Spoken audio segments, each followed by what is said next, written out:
ولا تقولوا لمن يقتل في سبيل الله اموات، جو راہ خدا میں قتل کیے جائیں انہیں مردہ مت کہو، بلکہ وہ زندہ ہے، بل احیاء، وہ زندہ ہیں، ولکن لا تشعرون، لیکن تمہیں شعور نہیں، تمہیں پتہ ہی نہیں ہے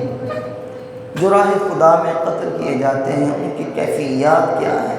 ان کی ترجیحات کیا ہیں۔ جمعۃ المبارک کا دن تھا، 10 محرم الحرام تھا، اور عالم اسلام کے لیے یہ ایک عظیم تاریخی اور مذہبی یادگار ہے۔ اس دن کو شریعت محمدیہ میں یوم عاشورہ کا نام دیا جاتا ہے۔ یوم عاشورہ کے دن پورے عالم اسلام میں شہدائے کربلا کی یاد منائی جاتی ہے۔ یہ واقعہ اسلام کی عظمتوں کا نشان ہے۔ اس میں ملت اسلامیہ کے لیے بہت بڑے بڑے اسباق ہیں۔ اس کو صرف داستان اور قصے کے طور پر سننا یہ مسلمان کی شان کے لائق نہیں ہے، بلکہ اس داستان کو ایمان سمجھ کر سننا چاہیے۔ اس واقعہ کو عظمت اسلام کی تصویر سمجھ کر سننا اور بیان کرنا چاہیے۔ 60 ہجری میں سلطان اسلام، عظیم صحابی رسول، کاتب وحی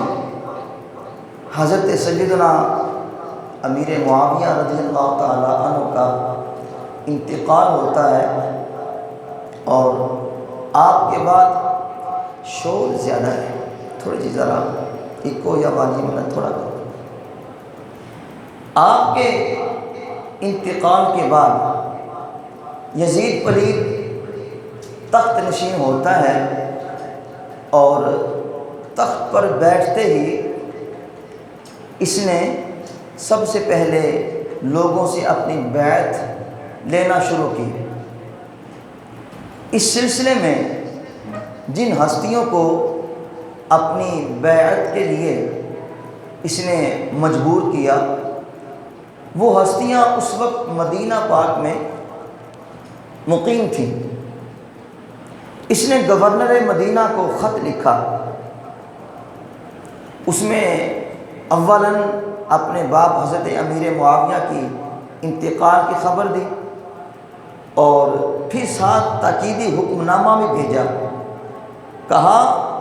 حسین ابن علی، عبداللہ ابن زبیر، عبداللہ ابن عمر رضی اللہ تعالی عنہم اجمعین،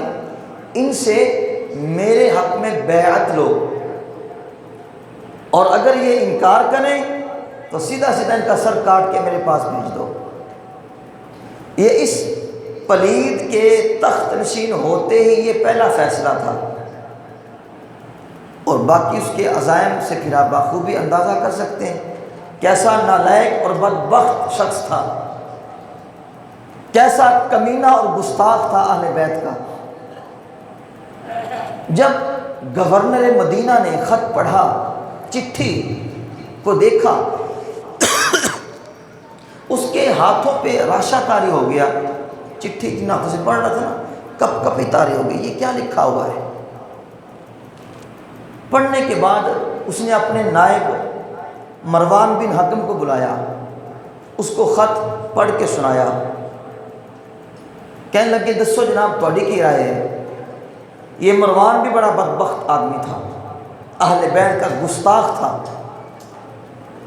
تو کہنے لگے جناب دوسری رائے کی ہے، ابن علی کو بلاؤ، ابن زبیر کو بلاؤ، ابن عمر کو بلاؤ، تے یزید دی بیعت لو۔ اگر بیعت تو انکار کر دینے، جو یزید نے لکھیا ہے سر کٹ کے تے بھیج دیو۔ دوسری گل تو کوئی نہیں، اگر تسی آ کام نہیں کرو گے، کنٹرول نہیں کرو گے تو حسین خلافت کا کدھر دعویٰ نہ کر دے تو پھر کی کرو گے؟ ہوں تو حالات تھوڑے ہاتھ چ جی مرضی کر لو۔ گورنر مدینہ ولید بن عقبہ تھا تو یزید کا ملازم، تنخواہ اس کو یزید دیتا تھا، لیکن اس کے دل میں حب اہل بیت تھی، خوف خدا بھی تھا۔ وہ کہنے لگا مروان گل سن میری کان کھول کے، اگر یزید مینو ساری دنیا دی حکومت بھی دے تے میں نواسہ رسول کدے شہید نہیں کرانگا، میں نہیں کام کر سکتا نا، آقا میرے کو نہیں ہوندہ۔ انہیں سوچ سوچ کے کافی رات سوچتا رہا ولید بن عقبہ، رات دے کافی دیر چے انہیں پھر حضرت امام حسین کی بارگاہ چے بندہ بھیجا پیغام لے کے، تے جناب معذرت ذرا تھوڑا تکلیف دیتی رات دے ٹائم، ذرا تشریف لے آؤ میرے کو۔ امام حسین نے جی پیغام سنیا فوراً آپ گورنر ہاؤس سے تشریف لے آئے۔ انہیں کھڑا ہو کے بڑا پرتپاک استقبال کیتا، احترام نال بٹھایا، بٹھان تو بعد اندر ہاتھاں چ کپ کپی سی این کر کے رکا چٹھی آپ دے ہاتھاں چ ولے حوالے کی، کہنے لگا جناب میں تے پڑھ نہیں سکتا، میرے چ اتنی طاقت نہیں، لہذا تسی آپ ہی پڑھ لو، یزید دا خط ہے۔ آپ نے لیا، اندر جی اولاً لکھیا سی حضرت امیر معاویہ رضی اللہ تعالیٰ عنہ کا انتقال ہو گیا۔ آپ نے اظہار تعزیت کیا، کیونکہ حضرت امیر معاویہ عظیم صحابی رسول، کاتب وحی اور اہل بیت کا بڑا ادب کرتے تھے، بڑا احترام کرتے تھے۔ آپ نے اظہار تعزیت کیا، اور اس کے بعد اگلا مضمون یہ تھا کہ اب میں یزید ولی عہد اور جانشین ہوں، میرے لیے ان افراد سے بیعت لو، اور اگر یہ انکار کرتے ہیں تو ان کا سر کاٹ کے میرے دربار میں بھیج دو۔ یہ امام حسین پڑھ رہے ہیں، یزید کا رکا دیا گورنر مدینہ نے آپ کے ہاتھ میں، آپ نے وہ رکا پڑھا، یہ سارے کا سارا اس کی بدماشی غنڈہ گری پڑھی، اور پڑھ کے یوں کر کے اس کی طرف پھینک دیا۔ اور کیا فرماتے ہیں مولا حسین؟ فرمانے لگے اے ولید بن عقبہ، ہم اہل بیت نبوت اور معدن رسالت ہیں، میں نے رسول اللہ کے کندھوں پہ سواری کی ہے۔ سامنے یزید کا ملازم بیٹھا ہے گورنر مدینہ ولید بن عقبہ، فرمان لگے ولید میں نے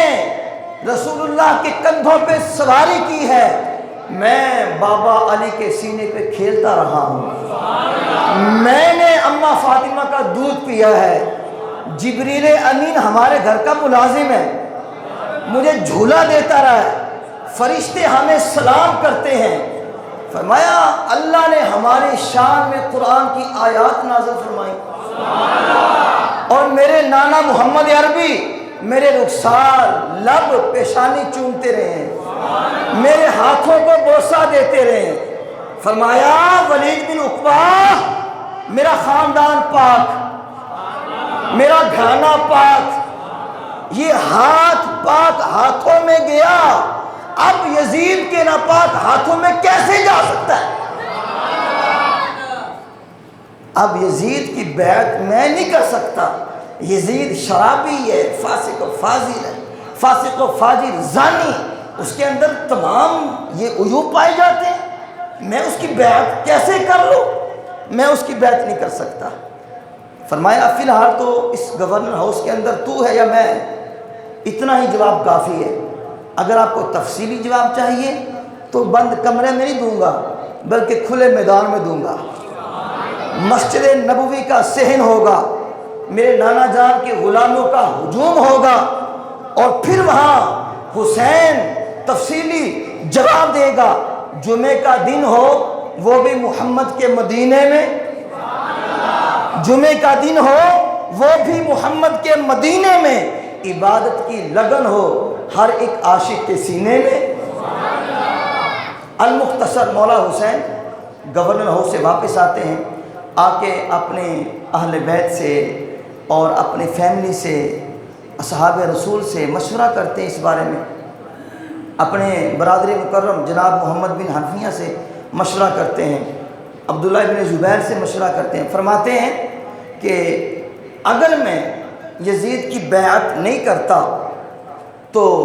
جو گورنر مدینہ ہے وہ ہمارے ادب و احترام کی وجہ سے ہم پہ ہاتھ نہیں اٹھائے گا، کیونکہ ہم سے محبت کرتا ہے، لازماً یزید اس کو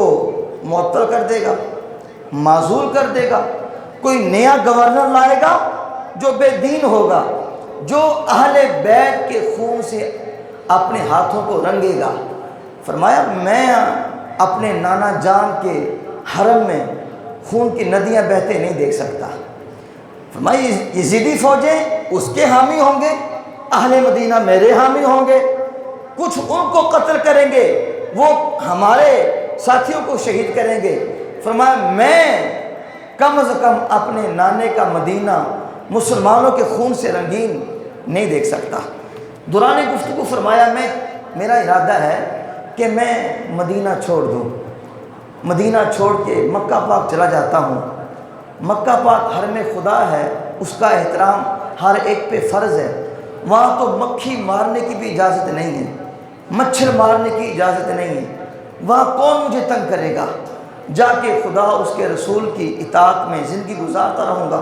شب و روز میرے گزر جائیں گے۔ فیصلہ ہو گیا، یہ آپ نے عزم مصمم کر لیا کہ اب میں نے مدینہ چھوڑ دینا ہے، مکہ پاک چلے جانا ہے۔ تاریخ کے حوالے سے دو روایات ملتی ہیں، ایک تو 3 اور 4 شعبان کی درمیانی شب آپ مدینہ پاک سے رخصت ہوتے ہیں، دوسری روایت ہے 60 ہجری 27 رجب شریف کو مولا حسین پاک مدینہ پاک کو الوداع کرتے ہوئے مکہ پاک کی طرف روانہ ہوتے ہیں۔ عزیزان گرامی، نواسہ رسول، جگر گوشہ بطول، سید الشہداء امام حسین رضی اللہ تعالی عنہ 60 ہجری میں 27 رجب المرجب شریف کو آپ مدینہ پاک کو چھوڑ کر مکہ پاک کی جانب جاتے ہیں، لیکن مدینہ سے نکلنے سے پہلے آدھی رات کے وقت اپنے نانا جان محمد عربی صلی اللہ علیہ وآلہ وسلم کے مزار پر انوار پر آتے ہیں۔ ذرا چشم تصور سے سوچیں وہ سما کیسا ہوگا، وہ منظر کیسا ہوگا، وہ حالات کیسے ہوں گے جب مولا حسین نے مدینہ پاک چھوڑنے کا ارادہ کیا ہوگا اور مکہ پاک جانے کا ارادہ کیا ہوگا۔ آپ اپنے نانا جان کے مزار پہ آتے ہیں، صلاۃ و سلام پیش کرتے ہیں، ریاض الجنہ شریف میں کچھ نوافل پڑھتے ہیں اور رو رو کے عرض کرتے ہیں، نانا جان، اے میرے پیارے نانا جان، ساری کائنات کے دولے، اے میرے نانا جان، قیامت تک لوگ آپ کے در نور پہ آپ کے مدینے میں آتے رہیں گے، آپ کا مدینہ پر رونق رہے گا، شاد رہے گا، آباد رہے گا۔ نانا جان تو بھی ہوگا،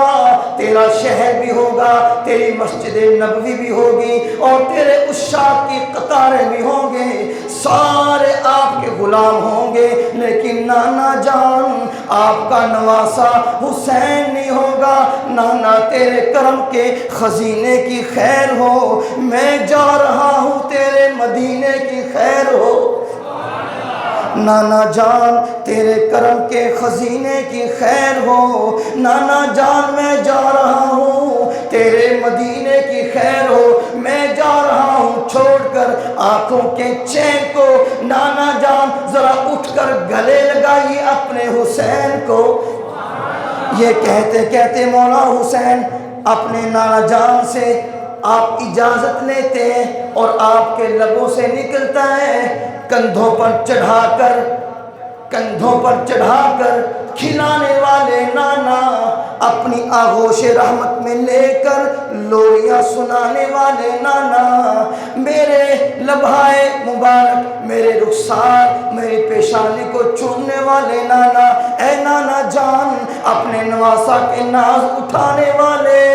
آج آپ کا نواسا پریشان ہے، غم زدہ ہے، میرا یہاں رہنا دشوار ہو گیا ہے، پریشان ہو گیا ہے، اس لیے نانا جان میں آپ کے در نور کو چھوڑ رہا ہوں، مدینہ چھوڑ رہا ہوں۔ یہ کہتے کہتے مولا حسین پاک کی آنکھ لگ جاتی ہے، اونگ کی کیفیت ہے، پریشانی کا عالم ہے۔ جب اونگ آتی ہیں، غنودگی چھا جاتی ہیں، آپ کیا دیکھتے ہیں؟ ایک نوری تخت لگا ہوا ہے اور نوری ملائکہ کی فوج ہے، اس تخت کے اوپر آمینہ کا لال جلوہ گر ہے۔ میرے پاک نبی صلی اللہ علیہ وآلہ وسلم اپنے نواسے کو سینے سے لگاتے ہیں اور فرماتے ہیں، اے حسین، اے میرے پیارے حسین، اے میرے سونے حسین، میں نگاہ نبوت سے دیکھ رہا ہوں، میں اختیار نبوت سے دیکھ رہا ہوں، میں تصرفات نبوت سے دیکھ رہا ہوں، اے حسین تجھے بھی، تیرے رفقا کو بھی، تیرے سارے خاندان کو کربلا کے اندر شہید کر دیا جائے گا۔ میری امت کے کچھ نافرمان لوگ ہوں گے جو تجھے کربلا میں شہید کر دیں گے، تیرے تمام رفقا کے لاشیں خاک و خون میں تڑپ رہے ہوں گے۔ اے حسین میں دیکھ رہا ہوں، اے حسین میں دیکھ رہا ہوں، لیکن ایک بات یاد رکھنا اے حسین، ابراہیم خلیل اللہ نے مینا میں قربانی دی تھی اور میں امام الانبیاء ہوں، میری اولاد کربلا میں قربانی دے گی۔ حسین یہ بات یاد رکھنا، اسماعیل ذبیح اللہ نے بڑی خوشی کے ساتھ قربانی دی تھی اور تم بھی خوش ہو کے قربانی دینا۔ تمہاری قربانی کا منظر دیکھنے میں بھی آؤں گا، علی بھی آئے گا، تمہاری اماں فاطمہ بھی آئے گی، جب تم پہ ظلم و ستم کے پہاڑ توڑے جا رہے ہوں گے ہم سارے آئیں گے، لیکن حسین یہ مناظر دیکھنا، برداشت کرنا، صبر کرنا، بے صبری کا مظاہرہ مت کرنا۔ میں بھی آؤں گا، تیرا بابا علی بھی آئے گا، فاطمہ بھی آئے گی، اور اے حسین میں تجھے دین کی سر بلندی کے لیے مدینہ چھوڑنے کی اجازت دیتا ہوں اور رب سے دعا کرتا ہوں، اے اللہ حسین کو صبر اور اجر عطا فرما۔ حسین پریشان نہیں ہونا، بیمار زین العابدین کو ہتھکڑیاں پہنا دی جائیں گی، حضرت زینب و سکینہ کو ہتھکڑیاں پہنا کے قیدی بنا لیا جائے گا، اور جناب عباس علمدار کے بازو قلم کر دیے جائیں گے، حضرت علی اصغر شہید ہو جائے گا، علی اکبر شہید ہو جائے گا، سارے اصحاب رسول تمہارے رفقا سارے کے سارے شہید ہو جائیں گے، تم بھی شہید ہو جاؤ گے، لیکن اے حسین گھبرانا نہیں، تجھے اللہ صبر بھی دے اور اجر بھی دے۔ انہی باتوں پہ آپ یہ سوچ رہے تھے، دیکھتے ہی دیکھتے آپ کی آنکھیں کھل جاتی ہیں، آپ کو تسلی ہوتی ہے کہ جو خبر میں نے اپنے بچپن میں سنی تھی حسین شہید ہوگا، میری منزل قریب آ گئی ہے، میری منزل قریب آ گئی ہے۔ اللہ اکبر۔ نانا جان کے مزار سے رخصت ہو گئے، آپ آتے ہیں بقیع شریف میں، جنت البقیع میں آتے ہیں، اپنی امی جان کے مزار پہ سیدہ کائنات خاتون جنت سیدہ فاطمہ الزہرا رضی اللہ تعالی عنہ کے مزار پر انوار پر آتے ہیں اور عرض کرتے ہیں، اے پیاری امی جان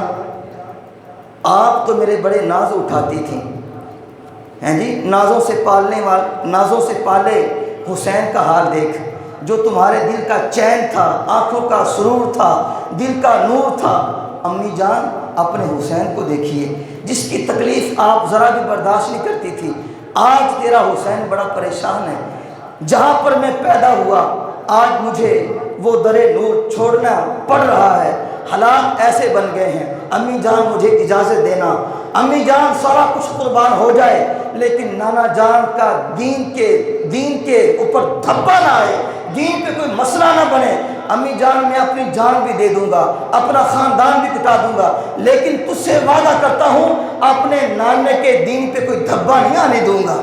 اللہ اکبر۔ امی جان سے رخصت لیے، پھر اپنے برادر اکبر حضرت امام حسن پاک کی بارگاہ میں بقیع شریف میں حاضری دی، اجازت دی، دعا مانگی اور وہاں سے آپ واپس آتے ہیں۔ مولا حسین پاک اپنا مختصر سا قافلہ لے کر اہل بیت نبوت کا مدینہ پاک سے چلتے ہیں۔ اللہ اکبر، جب آپ نے مدینہ پاک چھوڑا ہوگا آپ کی کیفیت کیا ہوگی؟ ذرا یہ تو غور کریں۔ آج آپ جائیں میں جاؤں، جب مدینہ چھوڑتے ہیں نا تو ایک عجیب سی کیفیت ہوتی ہے، دل کرتا ہے یا تو یہ منظر یہیں پر رک جائے، وقت یہیں پر رک جائے، یہ حضور کا شہر نور ہو، گنبد خضرا ہو، میں غلام ہوں، بس یہ منظر ختم نہ ہو، یا دل کرتا ہے یہیں پر موت آ جائے۔ امام حسین مدینہ چھوڑ رہے ہیں، وہ مدینہ جو عاشقوں کا خزینہ ہے، وہ مدینہ جو محبت وحی و سکینہ ہے، وہ مدینہ جو غریبوں کا مسکن اور مأویٰ ہے، وہ مدینہ جہاں کسی کا ٹھکانہ نہیں اس کا ٹھکانہ مدینہ ہے، وہ مدینہ جہاں 70,000 فرشتے صبح آتے ہیں، 70,000 فرشتے شام کو آتے ہیں۔ اللہ اکبر، وہ مدینہ، یہ ہے ارض جنت، یہ طیبہ کی زمین ہے، جنت بھی یہی مال کے جنت بھی یہی ہے، جنت بھی یہی مال کے جنت بھی یہی ہے، وہ مدینہ جس کے لیے ہر عاشق شب و روز دعائیں مانگتا ہے، خدا بندہ دکھا دے سب کو مدینہ کیسی بستی ہے جہاں پر مولا دن رات تیری رحمت برستی ہے، وہ مدینہ جہاں عاشق مرنے کی دعائیں کرتا ہے، مٹی نہ ہو برباد پس مرگ الہی، جب خاک اڑے میری تو مدینے کی ہوا ہو، وہ مدینہ جہاں 1450 سال کے بعد آج بھی جائے تو عجیب و غریب کیفیت ہوتی ہے، تو یوں محسوس ہوتا ہے عرصہ ہوا طیبہ کی گلیوں سے وہ گزرے تھے، عرصہ ہوا طیبہ کی گلیوں سے وہ گزرے تھے، اس وقت بھی گلیوں میں خوشبو ہے پسینے کی، اس وقت بھی گلیوں میں خوشبو ہے پسینے کی۔ آج حاجی جاتے ہیں، حجاج جب مدینہ پاک جاتے ہیں وہ بڑے خوش نصیب ہیں جو مدینہ پاک جاتے ہیں، جب مدینہ پاک جاتے ہیں بڑے خوش ہوتے ہیں، لیکن جب مدینہ پاک سے رخصت ہونے کا ٹائم آتا ہے پھر رسول اللہ کی بارگاہ میں جاتے ہیں سلام وداع پیش کرنے کے لیے، سلام الوداع پیش کرنے کے لیے۔ جو بھی مدینہ جاتا ہے اس کے دل میں ایک طرف، ایک تمنا، ایک آرزو، ایک احساس ہوتا ہے، جب رسول اللہ کی بارگاہ میں سلام عرض کرتا ہے تو یہی تمنا لے کے یہ دعا کر کے عرض کرتا ہے، یا رسول اللہ جس طرح اب مجھے بلایا ہے آئندہ میں مجھے بلاتے رہنا، یہ میری حاضری آخری نہ ہو، یا رسول اللہ مجھے بار بار بلاتے رہنا۔ جو بھی حضور کا عاشق مدینہ جاتا ہے آخری لفظ یہی ہوتے ہیں، حضور میں انتظار کروں گا آپ مجھے کب بلائیں گے، جب مجھے آپ بلائیں گے تو میں ضرور آپ کی بارگاہ میں آؤں گا۔ ہر عاشق، ہر حضور کا کلمہ پڑھنے والا مومن، ہر نمازی یہی تمنا لے کے مدینہ پاک سے واپس آتا ہے، اس کے دل میں یہی طلب ہوتی ہے، ساری زندگی انتظار کرتا ہے اب بھی مجھے مدینے سے بلاوا آئے گا، اب بھی مجھے مدینے سے بلاوا آئے گا، اسی انتظار میں ساری زندگی گزار دیتا ہے۔ اور اگر کسی کو پتہ چل جائے میری آخری حاضری ہے اس کے دل پہ کیا منظر بیتتا ہے وہ تو وہی جانتا ہے، دوسرا کون جانے۔ وہ کسی نے کیا خوب کہا، شب غم کی سختیاں کوئی اس سے جا کر پوچھے، تیری راہ تکتے تکتے جسے صبح ہو گئی ہے، شب غم کو ہم جانے یا خدا جانے، بلا کشوں پہ جو گزرے تیری بلا جانے۔ یہ تو وہی جانتا ہے جس پہ یہ معاملات آتے، دوسرا بندہ نہیں جانتا۔ اب حضور کا غلام، عاشق، مومن، نمازی، غازی جب مدینہ پاک سے آتا ہے تمنا یہ ہوتی ہے حضور دوبارہ مجھے بلائیے گا، میں آپ کے انتظار، آپ کے فرمان کا، آپ کے بلاوے کا منتظر رہوں گا۔ ساری زندگی انتظار کرتا ہے اور حضور اپنے غلام کو بار بار بلاتے بھی ہیں، لیکن ذرا آپ چشم تصور سے دیکھیے گا وہ حسین جو پیدا بھی مدینے میں ہوئے، وہ حسین جو پیدا مدینے میں ہوئے، وہ حسین جن کے گھر کا دروازہ مسجد نبوی کے اندر کھلتا تھا۔ ہمارے بچے کھیلتے ہیں ہمارے گھر کے سین میں یا گلی میں، اور قربان جائیں حسنین کریمین کے لیے میدان تھا مسجد نبوی کا، کھیلنا ہوتا تو مسجد نبوی کے اندر آ کے کھیلتے، آ کے بیٹھنا ہوتا مسجد نبوی کے اندر آ کے بیٹھتے۔ الغرض جو پیدا بھی مدینہ میں ہوئے، جن کے 56 سال مدینہ میں گزرے، وہ حسین آج اپنے نانا کا مدینہ چھوڑ کر کس طرح جا رہے، وہ تو حسین جانتے ہیں یا حسین کا نانا جانتا ہے، دوسرا کوئی نہیں جانتا۔ اللہ اکبر۔ مولا حسین مدینہ پاک سے چلتے ہیں، توجہ، چلتے ہیں، راستے میں اس وقت یہ الیکٹرانک میڈیا تو تھا نہیں، نہ موبائل تھے، نہ یہ اخبارات تھے، کسی نے مولا حسین کی تصاویر دیکھی ہوتی، نہ یہ منظر ہی نہیں تھا، کوئی جانتا ہی نہیں تھا۔ بہرکیف مولا حسین رضی اللہ تعالیٰ عنہ جا رہے ہیں تو راستے میں لوگ آپ کو دیکھتے ہیں، آپ کی زیارت کرتے ہیں تو دیکھ کے دل میں سرور آتا ہے، دل میں نور آتا ہے۔ وہ کہتے ہیں کہ یہ بندہ کوئی عام نہیں ہے، کوئی رب کا خاص بندہ ہے۔ پھر آپ سے پوچھتے ہیں کہ جناب آپ ہیں کون؟ تو مولا حسین اپنا تعارف کس انداز میں کرواتے ہیں، ذرا سنیے گا۔ اللہ اکبر۔ امام حسین رضی اللہ تعالیٰ عنہ اپنا تعارف کروا رہے ہیں، فرماتے ہیں مدینے والے کہلاتے تھے، حسین اپنا تعارف کروا رہے ہیں، مدینے والے کہلاتے تھے لیکن اب ہیں کربلا والے، کبھی میں مدینے والا حسین کہلاتا تھا، مدینے والا حسین، مسجد نبوی والا حسین، مدینے والا حسین، طیبہ والا حسین، بطحہ والا حسین، منبر نبوی کا خطیب حسین، مصلی رسول کا امام حسین، فاطمہ کا بیٹا حسین، علی کا نور نظر حسین، نانا مصطفیٰ کریم کے مزار کا مجابر حسین، نانا مصطفیٰ کریم کا سجادہ نشین حسین، کبھی یہ کہلاتے تھے لیکن اب قیامت تک میرا نام تو حسین ہے، پہلے مدینے والا کہلاتا تھا لیکن اب قیامت تک کربلا والا کہلاؤں گا، اب قیامت تک کربلا والا کہلاؤں گا، میرا نام بدل گیا، نشان بدل گیا۔ یہ کیفیت ہے۔ مولا حسین اپنا تعارف کروا رہے اور چلتے چلتے مدینہ سے نکلے، آگے راستے میں حضرت عبداللہ بن مطیع رضی اللہ تعالیٰ عنہ سے ملاقات ہوئی، انہوں نے آپ کو دیکھا، عرض کیا اے نواسہ رسول بشمول اپنی فیملی کے اس وقت کہاں جا رہے ہیں، میں آپ کی ذات پہ قربان ہو جاؤں، آپ کہاں جا رہے ہیں اس وقت آدھی رات کے وقت؟ فرمایا بیلیا میرے نبی کے صحابی ارادہ تے ہے مکے جان دا، اگے جا کے دیکھا کہ جی میرا رب منظور ہے، اوے ہوئے گا۔ عرض کیا حضور میں بھی آپ پہ قربان ہو جاؤں،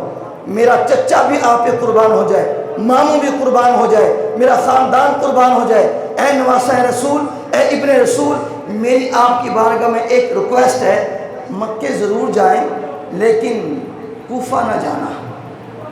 کوفہ نہ جانا، کوفی لا یوفی ہیں، وہ شہر بے وفا ہے، کیونکہ انہوں نے پہلے آپ کے بابا جان مولا علی کو بھی شہید کیا ہے، وہ لوگ بے وفا ہیں، غدار ہیں۔ آپ مکے جائیں، سارا مکہ، سارا حجاز مقدس آپ کا ادب کرتا ہے، آپ کے برابر کسی کو جانتے نہیں ہیں، سارے آپ کو ملنے بھی آئیں گے، آپ کی بارگاہ میں آئیں گے، کیونکہ اس وقت پوری دھرتی پر ایک ہی ہے نواسہ رسول، اس کا نام مولا حسین ہے۔ کہاں مکے جائیں، وہاں سے کہیں اور نہیں جانا، کوفہ نہیں جانا۔ مولا حسین چلتے چلتے منزل با منزل آپ مکہ پاک پہنچتے ہیں، مکہ پاک پہنچ کر 4 مہینے اور 6 دن گزارتے ہیں تو کوفیوں کے خطوط آنا شروع ہو جاتے ہیں، پھر آپ کوفہ کی جانب جانے کا ارادہ فرماتے ہیں۔ جب تیاری شروع کرتے ہیں، حضرت عبداللہ ابن زبیر، عبداللہ ابن عمر، حضرت عبداللہ ابن عباس رضی اللہ تعالیٰ عنہم اور بڑے بڑے جلیل القدر صحابہ نے آپ کو روکا کہ حسین کوفہ نہیں جانے دینا آپ کو، بلکہ یوں کہیے کہ آپ کی سواری کے آگے اس طرح آ کے کھڑے ہو گئے جیسے سورج کے دائیں بائیں، جیسے چاند کے دائیں بائیں ستارے ہوتے ہیں، ہیں جی، جیسے بادلوں میں چاند نظر آتا ہے، ایسے صحابہ سر جھکا کے آ کے کھڑے ہو گئے، کہا آپ کو نہیں جانے دینا، نہیں جانے دینا، آپ کی مہربانی، ہاتھ جوڑتے ہیں، آپ نے کوفہ نہیں جانا۔ امام حسین نے حضرت ابن عباس کو فرمایا ذرا ادھر میری طرف آئے، سائڈ پہ لے گئے، سائڈ پہ لے کے فرمانے لگے اے عباس حالات تو میں بھی دیکھ رہا ہوں کیسے ہیں، میں جانتا ہوں حالات کیسے ہیں، میں حالات سے بے خبر نہیں ہوں، بالکل جانتا ہوں، بالکل ایک ایک پل کی مجھے رپورٹ ہے، لیکن بات یہ ہے رات کو سویا ہوں، مدینے والے خواب میں آ گئے، میں کیا کروں؟ اب میں حضور کا فرمان پیچھے نہیں چھوڑ نہیں سکتا، نافرمانی نہیں کر سکتا۔ اللہ اکبر، رات کو سویا ہوں، نانا جان خواب میں تشریف لے آئے ہیں، نانا جان نے فرمایا ہے کہ اے حسین بیٹا جلدی کرو، دیر نہ کرو، کوفہ پہنچو، لوگ حج کے لیے آ رہے ہیں، 2 دن حج میں باقی ہیں، 2 دن حج میں باقی ہیں، فرمایا جلدی کرو، تم نے یہاں حج نہیں کرنا،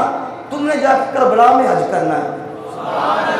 ان کا حج اور ہے، تمہارا حج اور ہے، فرمایا جلدی کرو، نکلو، مکہ پاک سے کوفہ پہنچو۔ مولا حسین پاک نے 25 پیدل چل کر حج کی ہیں، 25 پیدل چل کر آپ نے حج فرمائے، اور کعبے کے آپ وہ نمازی ہیں جب بھی دل کرتا کعبے میں جاتے ایک پاؤں پہ کھڑے ہو کر آدھا قرآن زبانی پڑھ دیتے یوں کر کے۔ ہمارا تو ٹائم موبائل پہ گزرتا ہے نا ماشاءاللہ، جب ٹائم پاس نہ ہو ہمارے نوجوانوں کا تو موبائل آن کر لیتے، چلو جی سوشل میڈیا کچھ نہ کچھ لگے رہو، لیکن یہ حسین تھے، یہ وہ تھے کہ جن کو لوریاں سیدہ پاک نے دی ہیں تو قرآن پڑھ پڑھ کے دی ہیں، اگر دودھ پلایا ہے تو قرآن پڑھ پڑھ کے پلایا ہے۔ تو مولا حسین نے ساری زندگی قرآن ہی سنا، اور کعبے کے اندر بھی آپ نے جب بھی دل کرتا کھڑے ہو کے 15 پارے پڑھ دیتے، تو فرمایا اب مجھے جانا پڑے گا۔ مولا حسین پاک چلتے ہیں، کربلا پہنچتے ہیں، وہاں پر جا کے جانوروں کے قدم رک گئے، قافلے والوں کے قدم رک گئے، جب قدم رکے آگے قافلہ بڑھ نہیں رہا، ایک شخص گزر رہا تھا، آپ نے اس سے پوچھا میاں اس دھرتی کا نام کی ہے؟ وہ کہنے لگے حاضر عبد کرب و بلاء، کہنے لگا اس کا نام ہے کرب و بلا۔ جب آپ نے سنا تو فرمایا اپنے ساتھیوں سے، رفقا سے، بیلیو ایتھے اپنے سامان اتار لو، خیمے لا لو، تھلے آ جاؤ۔ کہنے لگے جناب کیوں، آگے نہیں جانا؟ فرمایا یہ وہی دھرتی ہے جس کی خبر نانا جان محمد عربی نے دی تھی، یہ وہی کربلا ہے جس کی مٹی نانا جان نے ہماری نانی اماں حضرت ام سلمہ کو دی تھی، یہ وہی دھرتی ہے جس کی خبر ہمارے بابا علی نے ہمیں دی تھی، لہٰذا ہمارے ڈیرے یہی لگیں گے، یہی ہماری مکتب گاہ ہے، یہی ہمارے ڈیرے لگیں گے، یہی ہمارے خیمے لگیں گے، اور یہیں پر ہماری قبریں بنیں گی، یہی ہم شہید ہوں گے، نیچے آ جاؤ۔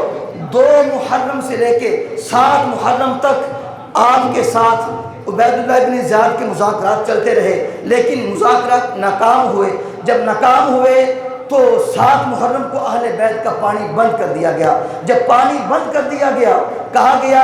اب نہر فرات کا پانی چرند پرند سب پئیں گے، اگر نہیں پئیں گے تو اہل بیت کے شہزادے نہیں پئیں گے، اہل بیت کی مستورات نہیں پئیں گی۔ اب پانی بند کر دیا گیا، ٹائم بھی ہو گیا، یہیں پر ہم اختتام کرتے ہیں انشاءاللہ۔ آئندہ جمعہ المبارک یہیں سے آگے میں شروع کروں گا، اگر آپ جلدی آ جائیں تو پھر مدینہ مدینہ ہو جائے گی۔ اللہ پاک میری اور آپ کی حاضری اپنی بارگاہ میں قبول فرمائے۔ وآخر دعوانا